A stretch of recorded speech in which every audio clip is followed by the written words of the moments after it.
मनुष्य का यानी मानव का ब्लड ग्रुप किस प्रकार से होता है, कितने प्रकार के होते हैं। यदि माता और पिता का ब्लड ग्रुप आपको पता है तो अपने बच्चे का ब्लड ग्रुप किस प्रकार से आप जान सकते हैं। तो आइए देखते हैं इस वीडियो में। तो सबसे पहले ये जानेंगे कि मानव के रक्त में जो आरबीसी होता है, आरबीसी, इसमें आरबीसी के झिल्ली में दो प्रकार के एंटीजन पाए जाते हैं, एंटीजन ए और एंटीजन बी। तो दो प्रकार के एंटीजन पाए जाते हैं, ठीक है। एंटीजन, यहाँ पर एंटीजन लिख देते हैं। उसके बाद यहाँ पर लिखेंगे ब्लड ग्रुप।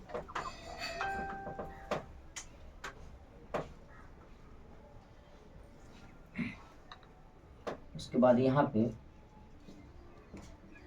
लिखते हैं प्लाज्मा। आरबीसी के झिल्ली में दो प्रकार के एंटीजन होते हैं और प्लाज्मा में दो प्रकार के एंटीबॉडी होते हैं। प्लाज्मा में क्या होते हैं, एंटीबॉडी होते हैं, एंटीबॉडी होते हैं, ठीक है। चलिए, तो यदि एंटीजन ए है, ब्लड ग्रुप क्या हो जाएगा, ए। एंटीजन ए है तो ब्लड ग्रुप क्या होगा, ए हो जाएगा। एंटीजन बी रहेगा तो ब्लड ग्रुप क्या हो जाएगा, बी हो जाएगा। यदि एंटीजन ए बी है तो ब्लड ग्रुप क्या हो जाएगा, ए बी हो जाएगा। यदि कोई एंटीजन नहीं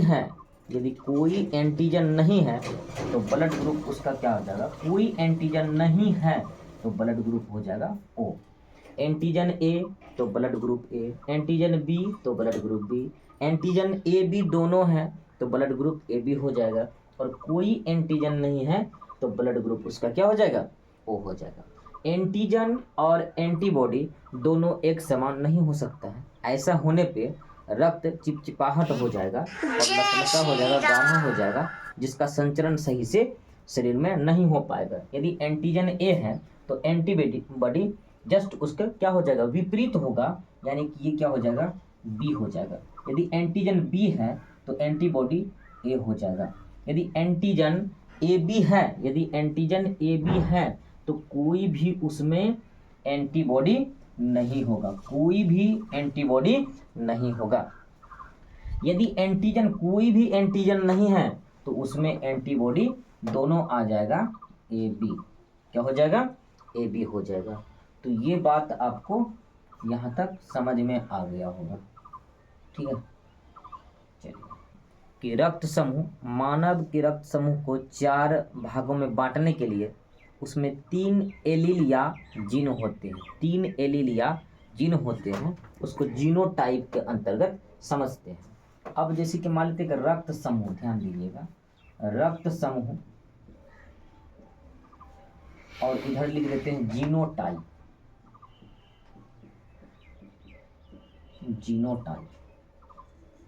यदि रक्त समूह ए है, ठीक है, तो जीनोटाइप हो जाएगा IA IO। इसको एलील बोला जाता है। ये जो यहाँ पे आप ए और ओ देख रहे हैं, ये इसको एलील या जीन बोला जाता है, ये 3 प्रकार के होते हैं। एलील या जीन 3 प्रकार के होते हैं, ए, ओ और बी। लेकिन रक्त समूह 4 प्रकार के होते हैं। तो रक्त समूह जिसका ए होगा उसका जीनोटाइप IA और IO होगा। यदि रक्त समूह बी है तो जीनोटाइप हो जाएगा IB IO हो जाएगा। यदि रक्त समूह ए बी है तो जीनोटाइप हो जाएगा IA IB। यदि रक्त समूह ओ है तो जीनोटाइप हो जाएगा IO IO।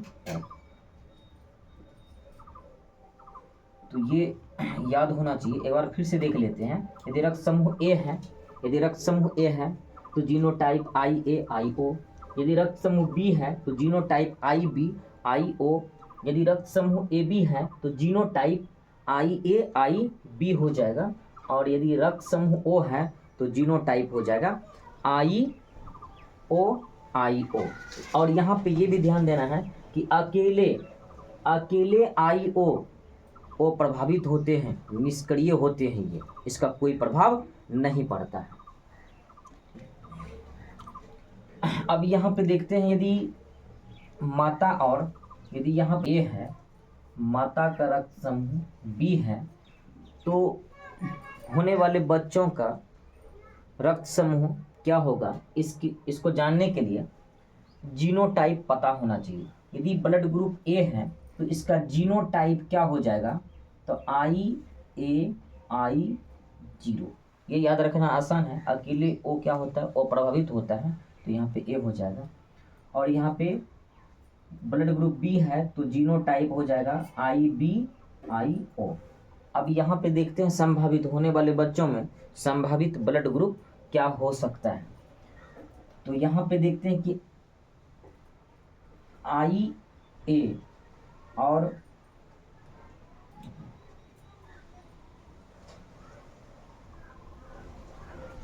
ये जीनोटाइप जब दोनों मिल जाएगा तो हो जाएगा IA IB, और इससे जो ब्लड ग्रुप बनेगा वो क्या बन जाएगा, तो AB।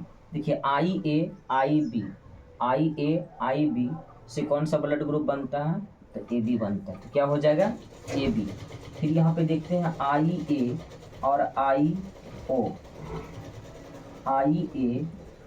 IO, इससे कौन सा ब्लड ग्रुप बन जाएगा, तो A बन जाएगा। ठीक है, अगला देखते हैं कि IO और IB